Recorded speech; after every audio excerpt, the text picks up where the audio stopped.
ਦੋਸਤੋ ਆਪਾਂ ਪਹਿਲਾਂ ਵੀ ਕਈ ਵਾਰ ਡਿਸਕਸ ਕੀਤਾ ਕਿ ਪੰਜਾਬ ਦੇ ਸਰਕਾਰੀ ਕਾਲਜਾਂ ਦੀ ਹਾਲਤ ਬੜੀ ਹੀ ਤਰਸਯੋਗ ਆ। ਸਰਕਾਰੀ ਕਾਲਜਾਂ ਦੀ ਗਿਣਤੀ ਦੇ ਅੰਕੜੇ, ਉੱਥੋਂ ਦੇ ਵਿਦਿਆਰਥੀਆਂ ਦੀ ਗਿਣਤੀ ਦੇ ਅੰਕੜੇ, ਉੱਥੇ ਕੰਮ ਕਰ ਰਹੇ ਰੈਗੂਲਰ ਅਧਿਆਪਕਾਂ ਦੀ ਗਿਣਤੀ ਦੇ ਅੰਕੜੇ ਕਈ ਵਾਰ ਆਪਾਂ ਡਿਸਕਸ ਕਰ ਚੁੱਕੇ ਹਾਂ, ਜਿਹੜੇ ਕਿ ਬੜੇ ਹੀ ਹੈਰਾਨੀਜਨਕ ਆ ਗਏ ਤੇ ਸਟੇਟ ਦੇ ਲਈ, ਇੱਕ ਸਰਕਾਰ ਦੇ ਲਈ ਜਾਂ ਕਹ ਲਓ ਇੱਕ ਆਪਣੇ ਰਾਜ ਦੇ ਲਈ, ਪੰਜਾਬੀ ਸੂਬੇ ਲਈ ਉਹ ਬੜੇ ਹੀ ਸ਼ਰਮਨਾਕ ਨੇ।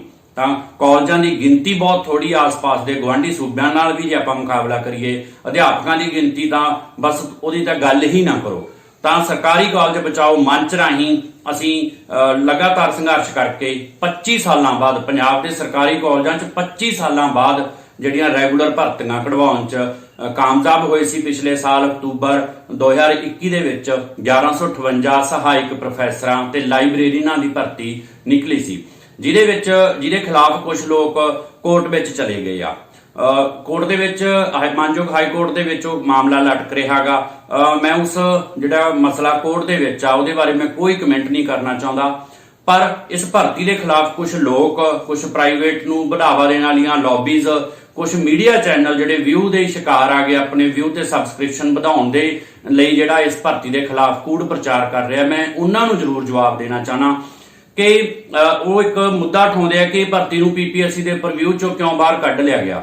ਤਾਂ ਮੈਂ ਉਹਨਾਂ ਨੂੰ ਇਹ ਪੁੱਛਣਾ ਚਾਹਣਾ ਕਿ ਇਹ ਜਿਹੜੀ ਭਰਤੀ ਜਦੋਂ ਕੱਢੀ ਗਈ ਆ, ਪੀਪੀਐਸਸੀ ਦੇ ਪ੍ਰਵਿਊ ਚੋਂ ਬਾਹਰ ਕੱਢੀ ਗਈ ਆ, ਤਾਂ ਯੂਨੀਵਰਸਿਟੀਆਂ ਨੂੰ ਦਿੱਤੀ ਗਈ ਇਹਦੀ ਜ਼ਿੰਮੇਵਾਰੀ। ਕੀ ਯੂਨੀਵਰਸਿਟੀਆਂ ਦੇ ਵਾਈਸ ਚਾਂਸਲਰ ਜਾਂ ਯੂਨੀਵਰਸਿਟੀਆਂ ਦੇ ਪ੍ਰੋਫੈਸਰ ਇਸ ਯੋਗ ਨਹੀਂ ਹੈਗੇ ਕਿ ਉਹ ਕਾਲਜਾਂ ਦੇ ਵਿੱਚ ਅਸਿਸਟੈਂਟ ਪ੍ਰੋਫੈਸਰ ਦੀ ਭਰਤੀ ਕਰ ਸਕਣ? ਇਹ ਮੇਰਾ ਸਵਾਲ ਆ। ਬਿਲਕੁਲ ਯੋਗ ਨਹੀਂ। ਯੂਨੀਵਰਸਿਟੀ ਦਾ ਪ੍ਰੋਫੈਸਰ ਹੋਰ ਯੂਨੀਵਰਸਿਟੀ ਦੇ ਪ੍ਰੋਫੈਸਰ ਉਹਨਾਂ ਦੀ ਭਰਤੀ ਪ੍ਰਕਿਰਿਆ 'ਚ ਸ਼ਾਮਲ ਹੁੰਦੇ ਆ, ਉਹਨਾਂ ਦੀ ਇੰਟਰਵਿਊ ਲੈਂਦੇ ਆ ਜਾਂ ਉਹਨਾਂ ਦਾ ਸਾਰਾ ਜਿਹੜਾ ਪੇਪਰ ਪਾਉਂਦੇ ਨੇ। ਯੂਨੀਵਰਸਿਟੀਆਂ ਦੇ ਪ੍ਰੋਫੈਸਰ ਜਿਹੜੇ ਏਡਡ ਕਾਲਜਾਂ ਦੀ ਭਰਤੀ ਕਰਦੇ ਹੈਗੇ, ਹੋਰ ਕਾਲਜਾਂ ਦੀ ਭਰਤੀ ਕਰਦੇ ਆ, ਤਾਂ ਯੂਨੀਵਰਸਿਟੀ ਦਾ ਪ੍ਰੋਫੈਸਰ ਜਦੋਂ ਯੂਨੀਵਰਸਿਟੀ ਦੇ ਵਿੱਚ ਭਰਤੀ ਕਰਨ ਦੇ ਯੋਗ ਹੈ, ਤਾਂ ਕੀ ਯੂਨੀਵਰਸਿਟੀ ਦਾ ਪ੍ਰੋਫੈਸਰ ਇੱਕ ਕਾਲਜ ਦੇ ਵਿੱਚ ਅਸਿਸਟੈਂਟ ਪ੍ਰੋਫੈਸਰ ਦੀ ਭਰਤੀ ਕਰਨ ਦੇ ਯੋਗ ਨਹੀਂ ਹੈ? ਤਾਂ ਇਹ ਇੱਕ ਜਿਹੜਾ ਪੀਪੀਐਸਸੀ ਦੀ ਹੀ ਇੱਕ ਇਹੋ ਜਿਹੀ ਬਾਡੀ ਆ, ਅਸੀਂ ਇਸ ਨੂੰ ਇਦਾਂ ਪ੍ਰਚਾਰ ਰਹੇ ਹਾਂ। ਪੀਪੀਐਸਸੀ ਨੇ ਜੋ ਪਿਛਲੇ 25 ਸਾਲਾਂ ਦੇ ਵਿੱਚ, ਖਾਸ ਤੌਰ ਤੇ ਜਿਹੜਾ ਰਵੀ ਸਿੱਧੂ ਵਾਲਾ ਕੇਸ ਆ, ਉਹ ਸਾਰੇ ਪੰਜਾਬ ਨੂੰ ਯਾਦ ਆ, ਸਾਰੇ ਭਾਰਤ ਨੂੰ ਪਤਾ ਕਿਸ ਤਰ੍ਹਾਂ ਉਸਨੇ ਹਾਇਰ ਐਜੂਕੇਸ਼ਨ ਦਾ ਬੇੜਾ ਬਿਠਾ ਕੇ ਰੱਖ ਦਿੱਤਾ।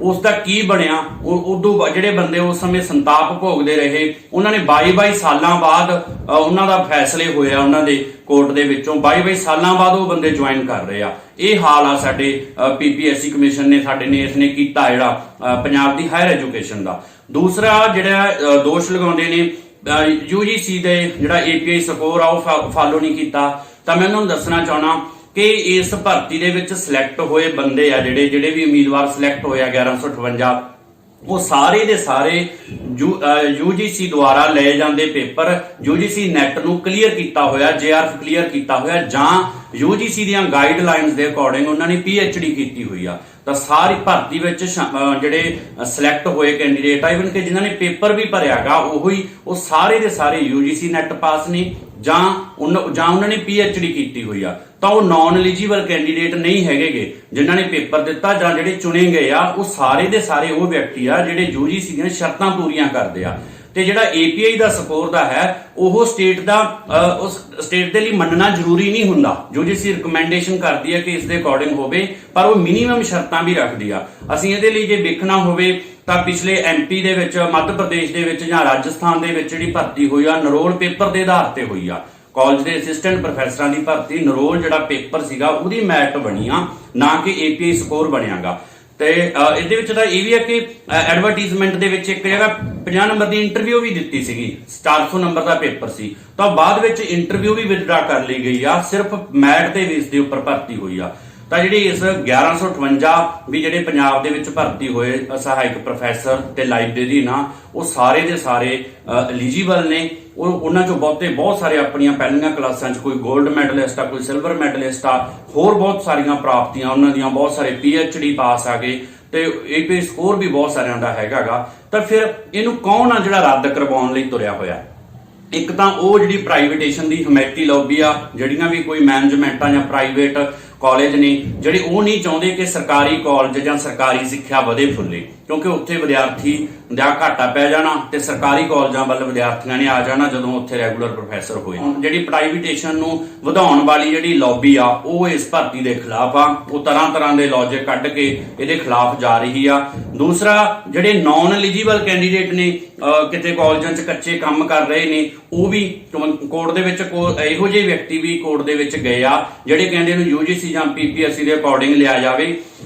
ਉਹ ਖੁਦ ਨਾਨ ਐਲੀਜੀਬਲ ਨੇ, ਉਹ ਪੇਪਰ ਕਿਸੇ ਤਰ੍ਹਾਂ ਵੀ ਲਿਆ ਜਾਵੇ ਉਹ ਪੇਪਰ 'ਚ ਬੈਠਣ ਦੇ ਵੀ ਯੋਗ ਨਹੀਂ ਹੈਗੇ। ਤਾਂ ਉੱਥੋਂ ਉਹਨਾਂ ਦੀ ਮਨਸ਼ਾ ਕਲੀਅਰ ਹੁੰਦੀ ਆ। ਉਹਨਾਂ ਦੀ ਮਨਸ਼ਾ ਇਹ ਹੈਗੀ ਕਿ ਪਹਿਲਾਂ ਵੀ ਭਰਤੀ ਇੱਕ ਦੋ ਵਾਰ ਨਿਕਲੀ, ਉਹ ਰੱਦ ਹੋ ਗਈ, ਤੇ ਜੇ ਇੱਕ ਵਾਰ ਫਿਰ ਹੁਣ ਰੱਦ ਹੋ ਗਈ ਤਾਂ ਫਿਰ ਕਈ ਸਾਲ ਲੰਘ ਜਾਣਗੇ। ਤਾਂ ਉਹਨਾਂ ਦਾ ਮਕਸਦ ਕੋਈ ਭਰਤੀ ਦੇ ਪ੍ਰਕਿਰਿਆ ਨੂੰ ਲੈ ਕੇ ਨਹੀਂ ਆ, ਉਹਨਾਂ ਦਾ ਮਕਸਦ ਰੱਦ ਕਰਵਾਉਣ ਨੂੰ ਲੈ ਕੇ ਆ, ਕਿਉਂਕਿ ਜੇ ਰੱਦ ਹੁੰਦੀ ਆ ਤਾਂ ਉਹਨਾਂ ਨੂੰ ਲੱਗਦਾ ਕਿ ਕੁਝ ਸਾਲ ਹੋਰ ਅਸੀਂ ਸਾਡਾ ਫਿਊਚਰ ਸੇਫ ਹੋ ਜਾਊਗਾ। ਆਪਣੇ ਨਿੱਜੀ ਹਿੱਤ ਦੇ ਲਈ ਜਿਹੜਾ ਨਾਨ ਐਲੀਜੀਬਲ ਕੈਂਡੀਡੇਟ ਆ ਉਹ ਇਸ ਤਰ੍ਹਾਂ ਸੋਚੇ ਤਾਂ ਇਹ ਹਾਇਰ ਐਜੂਕੇਸ਼ਨ ਦਾ ਇਹਦੇ 'ਚ ਨੁਕਸਾਨ ਹੀ ਹੋਣਾਗਾ।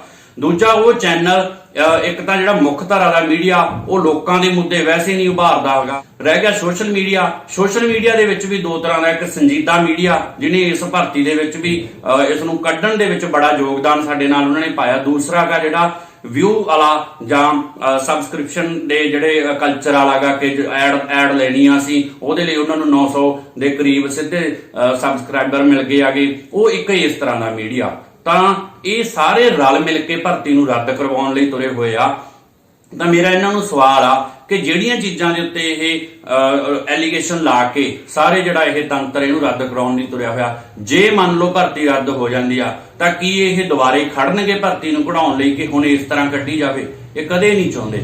ਇਹ ਉਹ ਸਾਰਾ ਤੰਤਰ ਆ ਜਿਹੜਾ ਸਰਕਾਰੀ ਕਾਲਜਾਂ ਦਾ ਬੇੜਾ ਬਿਠਾਉਣ ਦੇ ਲਈ ਪਿਛਲੇ ਕਈ ਚਿਰਾਂ ਤੋਂ ਲੱਗਿਆ ਹੋਇਆਗਾ। ਮੈਂ ਕਿਸੇ ਇੱਕ ਵਿਅਕਤੀ ਨੂੰ ਜਾਂ ਕਿਸੇ ਨੂੰ ਪਰਸਨਲ ਨਹੀਂ ਟਾਰਗੇਟ ਕਰ ਰਿਹਾ। ਇਹ ਉਹ ਸਾਰੀ ਲੌਬੀ ਆ ਜਿਹੜੀ ਕੋਈ ਅਣਜਾਣੇ 'ਚ, ਕੋਈ ਜਾਣਬੁੱਝ ਕੇ ਇਹ ਜਿਹੜਾ ਸਰਕਾਰੀ ਐਜੂਕੇਸ਼ਨ ਨੂੰ, ਜਿਹੜੀ ਗਰੀਬ ਬੱਚਿਆਂ ਦੀ ਐਜੂਕੇਸ਼ਨ ਆ ਉਹਨੂੰ ਇਹ ਤਬਾਹ ਕਰ ਰਹੀ ਆ। ਕਿਉਂਕਿ ਜੇ ਇਹ ਭਰਤੀ ਸਿਰੇ ਨਹੀਂ ਚੜੂਗੀ ਤਾਂ ਕਾਲਜਾਂ ਦਾ ਜਿਹੜਾ ਕੱਲੀਆਂ ਬਿਲਡਿੰਗਾਂ ਹੀ ਰਹਿ ਜਾਣਗੀਆਂ। ਪਹਿਲਾਂ ਵੀ ਜਿਵੇਂ ਕਾਲਜ ਕਈ ਸਰਕਾਰੀ ਬੰਦ ਹੋਇਆ ਤੇ ਕੋਈ ਨਹੀਂ ਬੋਲਿਆ, ਉਸ ਤਰ੍ਹਾਂ ਹੌਲੀ ਹੌਲੀ ਹੋਰ ਕਾਲਜ ਵੀ ਬੰਦ ਹੋ ਜਾਣਗੇ। ਇਸ ਲਈ ਇਸ ਭਰਤੀ ਦਾ ਬਚਣਾ ਸਿਰਫ ਰੁਜ਼ਗਾਰ ਦਾ 1158 ਪਰਿਵਾਰਾਂ ਦੇ ਰੁਜ਼ਗਾਰ ਦਾ ਮਸਲਾ ਨਹੀਂ ਆ, ਇਹ ਹਜ਼ਾਰਾਂ ਲੱਖਾਂ ਵਿਦਿਆਰਥੀਆਂ ਦੇ ਭਵਿੱਖ ਦਾ ਮਸਲਾ ਜਿਹੜੇ ਪ੍ਰਾਈਵੇਟ ਤੇ ਮਹਿੰਗੀ ਸਿੱਖਿਆ ਹਾਸਲ ਨਹੀਂ ਕਰ ਸਕਦੇ। ਇਸ ਲਈ ਇਸ ਭਰਤੀ ਦਾ ਬਚਣਾ ਬਹੁਤ ਜ਼ਰੂਰੀ ਆ ਤੇ ਇਸ ਦਾ ਜੋ ਵਿਰੋਧ ਕਰ ਰਹੇ ਆ, ਮੇਰੀ ਉਹਨਾਂ ਨੂੰ ਵੀ ਅਪੀਲ ਆ ਕਿ ਆਪਣੇ ਨਿੱਜੀ ਹਿੱਤਾਂ ਤੋਂ ਉੱਪਰ ਉੱਠ ਕੇ ਇਸ ਬਾਰੇ ਇਸ ਤਰ੍ਹਾਂ ਦਾ ਦੁਰਪ੍ਰਚਾਰ ਨਾ ਕਰੋ। ਜਿਹੜੀਆਂ ਗੱਲਾਂ 'ਚ ਸੱਚਾਈ ਨਹੀਂ ਉਹਨਾਂ ਗੱਲਾਂ ਦਾ ਐਵੇਂ ਫਾਲਤੂ ਪ੍ਰਚਾਰ ਨਾ ਕਰੋ। ਆਪਾਂ ਸਾਰੇ ਰਲ ਮਿਲ ਕੇ ਆਪਾਂ ਇਸ ਭਰਤੀ ਨੂੰ ਸਿਰੇ ਚੜਾਉਣ ਵੱਲ ਜਾਈਏ।